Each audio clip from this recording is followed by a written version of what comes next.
जैसे कि एक पुष्प होता है, चाहे गुलाब का हो या गेंदे का, उसकी सुगंध, उसकी खिली हुई ताजगी की सुंदरता हमारा मन मोह लेती है, परंतु वह कितनी देर ऐसा रहेगा। तो सुनते या एक दिन जैसे ही वह कुम्हला जाता है, उसकी सुगंध और सुंदरता चले जाते हैं, पंखुड़ियां बिखर जाती हैं, तब फिर हमें उसका आकर्षण नहीं रहता है। अतः सांसारिक वस्तुएं और उनका आकर्षण स्थायी नहीं होता है। केवल मात्र ईश्वर में प्रेम, ईश्वर का दिया हुआ आनंद ही सदा रहने वाला होता है। अनित्यम असुखम लोकम, यह संसार अनित्य और दुखदायी है। ऐसे भौतिक संसार में स्थायी सुख नहीं मिल सकता है। यदि स्थायी सुख को ढूंढ रहे हो तो प्रभु में प्रेम की शरण में आओ। प्रभु आनंद स्वरूप हैं, प्रभु सुंदरता स्वरूप हैं। भगवान के मनमोहक रूप का दर्शन करके आप शाश्वत सुख में आनंद का स्थायी आनंद पा सकते हो। ऐसे आनंद को पाकर व्यक्ति अजर अमर बन जाता है। परंतु आधुनिक मानव भौतिक जगत के नश्वर सुख को ही असली आनंद समझने लगा है। आदि गुरु शंकराचार्य ने कहा है, माँ कुरु धन जन यौवनम गौरम हरति निमिषथ काल है सर्वम, अर्थात अपने धन, संतान और युवावस्था पर अभिमान मत करो, काल इन्हें क्षण मात्र में नष्ट कर देगा। यह सब क्षण भंगुर है। एक समय की बात है कि एक छात्र की हाथ की रेखाएं देखते हुए ज्योतिष ने कहा, तुम्हारे हाथ में धन की रेखा बहुत अच्छी है, तुम बहुत धनवान बनोगे। सुनने वाला बहुत खुश हुआ। फिर ज्योतिष ने कहा, तुम बहुत पढ़ोगे लिखोगे।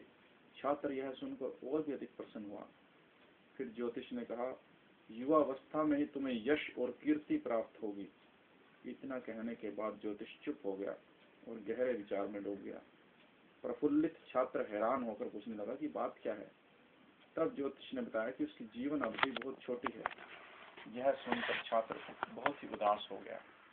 तो यदि धन, मान, शिक्षा आदि मानव जीवन की सारी संपत्ति, सारे सुख मिल रहे हों, परंतु चिरकाल तक उसका आनंद भोगने वाली लंबी आयु ही ना हो, तो उसका क्या लाभ। वैसे ही जीवन में भौतिक संबंध और सुख साधन बटोरने से क्या लाभ, जो क्षणिक हैं और नश्वर हैं।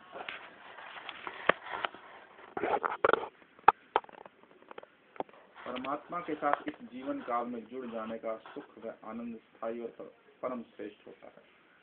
गौतम बुद्ध को ऐसा गहरा ज्ञान अति युवावस्था में ही हो गया था। इसलिए एक राजकुमार होते हुए भी राजपाट छोड़कर, पत्नी और बालक सबका त्याग करके रात के अंधेरे में भौतिक जगत के नश्वर व अस्थायी सुख को छोड़कर निर्वाण के पथ पर चल पड़े। चिरस्थायी दिव्य आनंद की कामना करने से जीवन में निवृत्ति भाव आता है और भौतिक जीवन के आनंद की कामना करने से प्रवृत्ति मार्ग पर व्यक्ति चलता है। अतः मनुष्य को स्थायी दिव्य आनंद को पाने का प्रयत्न करना चाहिए। आज का मानव बहुत शिक्षित है और समर्थ है, परंतु इस सत्य को समझने में असमर्थ है। कहते हैं कि महाभारत के घमासान युद्ध के समय महर्षि व्यास ने एक छोटे से जंतु को तेजी के साथ भागते हुए देखकर उससे उसका कारण पूछा और प्रभु से वाक शक्ति पाकर उस जीव ने दीन भाव से कहा कि वह निर्बल है, छोटा है, और उधर पराक्रमी अर्जुन के रथ की तेज गति से पूरी धरती कांप रही है और वह कुचले जाने के डर से अपने दिल की सुरक्षा में भाग रहा है। मुनि ने आश्चर्य से पूछा, तुम तो इतने छोटे हो, फिर भी तुम्हें अपने जीवन से इतना लगाव है। तब उस छोटे से जीव ने बताया कि कोई भी प्राणी आकार में छोटा हो या बड़ा हो, सभी जीवों में जीवन सिद्धांत तो समान रूप से ही होता है। मनुष्य जीव पढ़ा लिखा है और बल बुद्धि का धनी हो सकता है, परंतु सुख दुख तो सभी जीव अनुभव करते हैं। जीव छोटा हो या विशालकाय हो, सभी भूख, सुख, पीड़ा आदि का समान रूप से अनुभव करते हैं। महर्षि व्यास के लिए यह एक नया अनुभव था। छोटे से जंतु ने महान सत्य को उजागर किया था। मनुष्य तथा अन्य सारे देहधारी प्राणियों में आनंद और पीड़ा की अनुभूति समान रहती है। मनुष्य यदि अन्य प्राणियों से भिन्न है तो वह अपनी बुद्धि और विचारने की शक्ति से भिन्न होता है। मनुष्य का सहज स्वभाव आनंद है, इसलिए जब किसी को रुदन करते हुए देखते हैं तो हम चिंतित होते हैं और उसके रोने का कारण पूछते हैं, परंतु किसी प्रफुल्लित आनंदित व्यक्ति को हम ये नहीं पूछते कि भाई तुम क्यों रो नहीं रहे हो। स्पष्ट है कि आनंद मनुष्य का सहज स्वभाव है, परंतु आज का मानव स्वाभाविक और बनावटी या असहज का भेद ही भूल गया है। अपनी बुद्धि चातुर्य की समर्थता के कारण वह पशु पक्षी तथा अन्य जीवों को अपनी तुलना में बहुत तुच्छ समझता है। मनुष्य की देह रचना और आकृति भिन्न होती है, परंतु शरीर की पीड़ा और तकलीफ पशु पक्षियों में भी मनुष्य के जैसी ही होती है।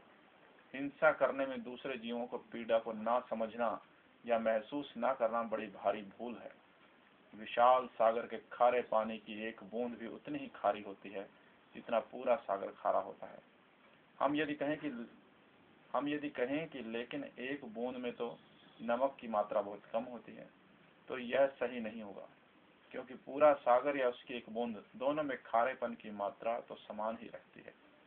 वैसे ही शरीर चाहे मानव का हो या मुर्गे का, चोट की पीड़ा की मात्रा तो समान एक जैसी ही होगी। तो फिर जीवन कैसे जिएं? भगवत गीता की शिक्षा के अनुसार सुख दुखे समय कृत्वा लाभो अलाभो जया अजयो, अर्थात सुख दुख, लाभ हानि और जय पराजय को समान समझना चाहिए।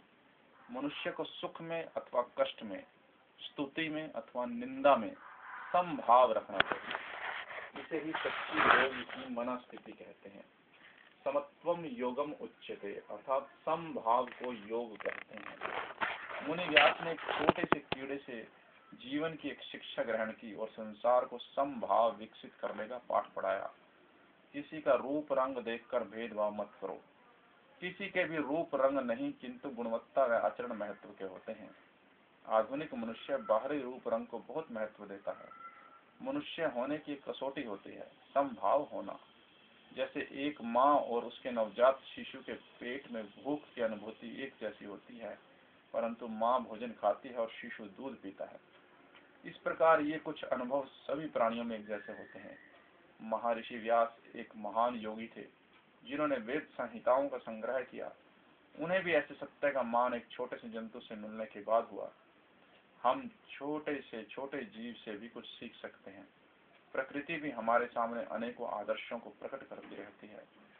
शाश्वत दिव्य आनंद की अनुभूति केवल पवित्र ग्रंथों को पढ़कर या गुरु की शिक्षाओं को सुनने मात्र से नहीं मिल सकती है।